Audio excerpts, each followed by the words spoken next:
तो ସାଙ୍ଗମାନେ ଫାଇନାଲି ଆଜି ପିଏମ୍ କିଷାନ ଯୋଜନାର 16ତମ କିସ୍ତି ଭାବରେ 2000 ଟଙ୍କା ଆପଣଙ୍କ ବ୍ୟାଙ୍କ ଆକାଉଣ୍ଟରେ ଜମା ହେଇଛି 28 ଫେବୃଆରୀ 2024ରେ। ଆଶା କରୁଛି ଏହା ଆପଣଙ୍କୁ ଚାଷ କାର୍ଯ୍ୟରେ ସହାୟକ ହେବ ଆପଣଙ୍କର ନରେନ୍ଦ୍ର ମୋଦି। ତ ଦର୍ଶକ ବନ୍ଧୁ, ବହୁତ ଲୋକଙ୍କର କମେଣ୍ଟ ଥିଲା କି ସାର୍ ଆମର 14 ନମ୍ବର କିସ୍ତି ଆସୁନି, କିଏ କହୁଛି ଆମର 15 ନମ୍ବର କିସ୍ତି ଆସୁନି, 16 ନମ୍ବର କିସ୍ତି ଆମେ କେମିତି ପାଇବୁ, କ'ଣ ଆମର ଡିଫଲ୍ଟ ରହିଲା କି ଆମେ କୌଣସି କାରଣରୁ ଆମ କିସ୍ତି ପିଏମ୍ ଟଙ୍କା ପାଇପାରୁନୁ। ତ ସବୁର ଡିଟେଲ୍ସ ମୁଁ ଆଜି ଆପଣଙ୍କୁ କ'ଣ ପାଇଁ ଯୋଗୁଁ ଆପଣମାନେ ପାଇପାରନ୍ତି ସବୁର ଡିଟେଲ୍ସ ମୁଁ ଆଜି ଆପଣଙ୍କୁ ଓଡ଼ିଆରେ ଏକ୍ସପ୍ଲେନ୍ କରିବି। ତ ନମସ୍କାର, ମୁଁ ମନୁଆ ଆପଣମାନଙ୍କୁ ସ୍ୱାଗତ କରୁଛି ଆଜିର ଆଉ ଏକ ନୂଆ ଦମଦାର ଭିଡ଼ିଓରେ।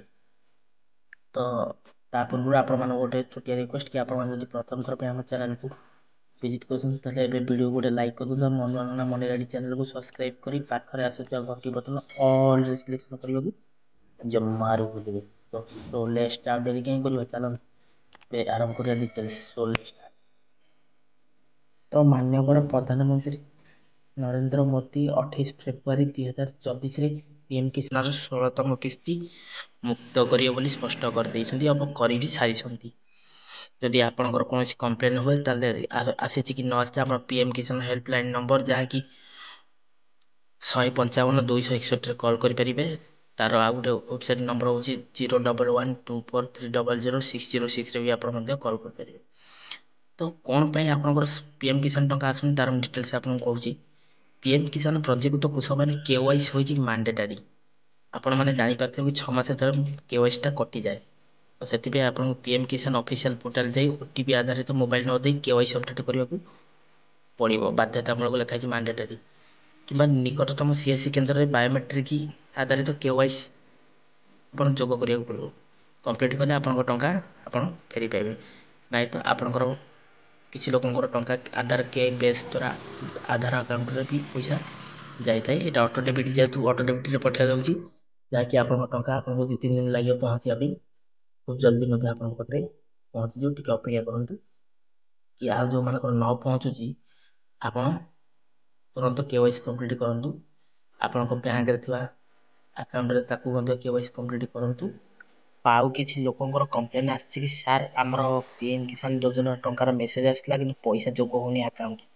ତ এই କେସ୍ରେ ମୁଁ ଆପଣମାନଙ୍କୁ କହି ରଖିବି କି ଯେଉଁଟା ଆପଣଙ୍କ ଫୋନ୍କୁ ମେସେଜ୍ ଆସିଥିଲା କିନ୍ତୁ ଆକାଉଣ୍ଟରେ ସଂଯୋଗ ହୋଇପାରୁନି, ତ ଆପଣମାନେ ଯାଇକି ପ୍ରଥମେ ଆପଣଙ୍କ ବ୍ୟାଙ୍କରେ ଥିବା ଆଧାର ସିଡ଼ିଂଟା ଦେଖନ୍ତୁ ଯେ ସେଇଟା କେଉଁ ସିଡ଼ିଂରେ ଆଧାର ସିଡ଼ିଂ ହେଇଛି, କେଉଁ ବ୍ୟାଙ୍କରେ ଆପଣଙ୍କ ଟଙ୍କାଟି ସେଇ ବ୍ୟାଙ୍କକୁ ଡାଇରେକ୍ଟ ଆଧାର ସିଡ଼ିଂ ଦ୍ୱାରା ପଳାଉଛି।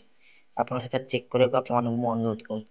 ଆଉ ଜଣେ ଜଣଙ୍କର ଡାଇରେକ୍ଟ ଆଧାର ବେସ୍ରେ ଆସୁଛି, ଯେଉଁଟା ଆଧାର ଆକାଉଣ୍ଟରେ ଡାଇରେକ୍ଟ ପଶିଯାଉଛି, ଜମା ହେଇଯାଉଛି। ତ ଏ କ୍ଷେତ୍ରରେ କିଛି ଅସୁବିଧା ନାହିଁ।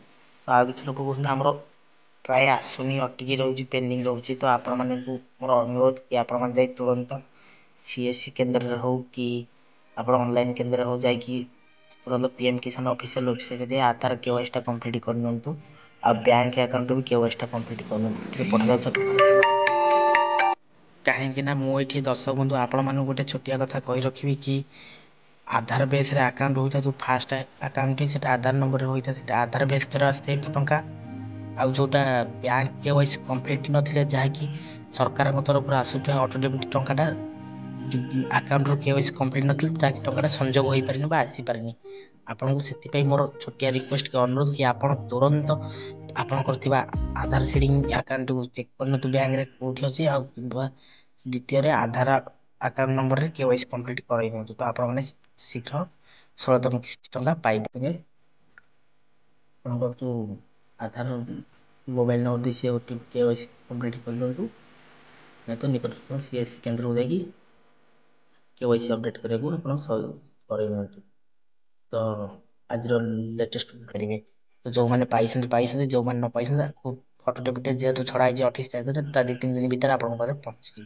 ତ ସାଙ୍ଗମାନେ ଆଜି ପାଇଁ ଭିଡ଼ିଓଟି କେମିତି ଲାଗିଲା ଆପଣଙ୍କ ସାଙ୍ଗମାନଙ୍କୁ ସେୟାର କରି ଜଣାଇ ଦିଅନ୍ତୁ। ଖୁସି ଖବରଟି ତ ହେଲେ ଯେମିତି ଭବିଷ୍ୟତରେ ସେ ଆଉ ଏ ଭୁଲ ନ କରନ୍ତି। ଭିଡ଼ିଓଟି ଆପଣମାନଙ୍କୁ କେମିତି ଲାଗିଲା ତ ଆପଣମାନେ ଆମକୁ ଜଣାଇ ମତାମତ ଦେବେ। ତ ରହୁଛି, ଟେକ୍ କେୟାର, ବାଏ ବାଏ। ପୁଣି ଦେଖା ନେକ୍ସଟ ଜୟ ଜଗନ୍ନାଥ।